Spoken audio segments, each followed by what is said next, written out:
तर आज आहे 1 जानेवारी आणि इंग्रजी नवी वर्षाच्या सगळ्यांना तुम्हाला शुभेच्छा.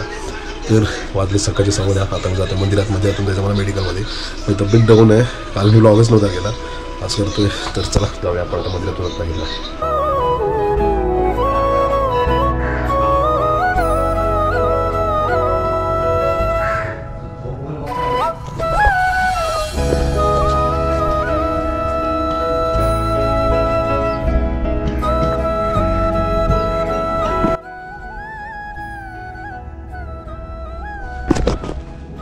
आलो आता दत्त मंदिरात. तर मंदिरातून आल्यानंतर मी गेलो होतो रत्नागिरीला. मेडिकलमधून टॅबलेट्स घेऊन आलो माझ्या, चहा आल्या सगळ्या. आणि त्याच्यानंतर टॅबलेट घेतली आणि बसलो होतं. तर बाजूचा भाऊ आहे अभि, त्याला फोन घ्यायचा होता ना, मी त्याच्यासोबत गेलो होतो रत्नागिरीला परत. तर त्याच्यानंतर आल्यानंतर झोपलो, आता उठलो आहे आणि व्हिडिओ एडिट करायला घेतो. तर हा मी ब्लॉग इतकाच होता. Like, comment, share, subscribe.